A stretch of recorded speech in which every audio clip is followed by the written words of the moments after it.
Paul II, the leader of the Roman Catholic Church, has died. He was 84 years old. The pontiff died Saturday night in his apartment at the Vatican. A Vatican spokesman says, quote, John Paul II has returned home. A special mass will be said Sunday in St. Peter's Square. It will be the first of 9 rituals scheduled to mark the Pope's passing. Over the past 2 days, thousands of people gathered in the square, keeping vigil as the Pope's life slipped away.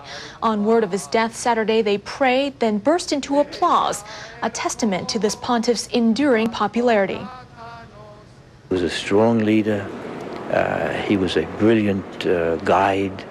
But more than anything else, I think, he was a man who loved people. And people understood that, and people reacted to that. And especially young people who are so sensitive to affection, they saw how much he loved them. And it was that which was the basis of that tremendous charism that he had with young people. He was an extraordinary man.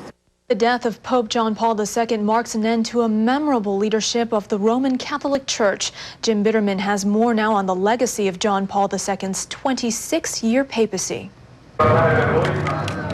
During his long reign, the Vatican used to boast that Pope John Paul II had personally made contact with more people than anyone else on earth. 15 million alone, according to estimates, attended his Wednesday audiences in Rome. Not to mention the millions and millions and millions who turned out to see him on his more than 100 trips to all corners of the earth.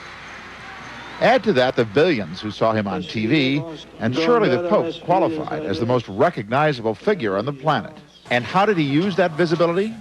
Many credited John Paul with precipitating the downfall of communism, with confronting dictators on human rights, with reaching out to redress divisions between religions.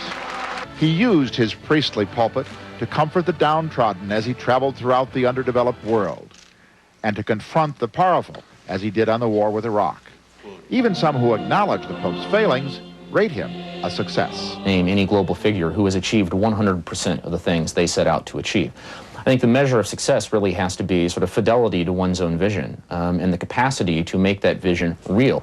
There are many, of course, who never accepted the Pope's vision. Even members of the College of Cardinals believe John Paul's quarter century left the church with numerous internal problems: declining numbers of priests, declining congregations, a major sex abuse scandal, and a congregation divided over such issues as the role of women, abortion, and birth control. Yet the sheer length of his reign permitted John Paul to set large goals and achieve them, in part because the Pope used communications in a way no human being ever has.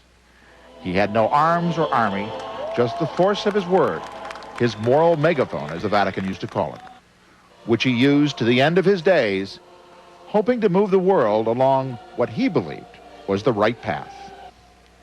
Jim Bitterman, CNN, Vatican City.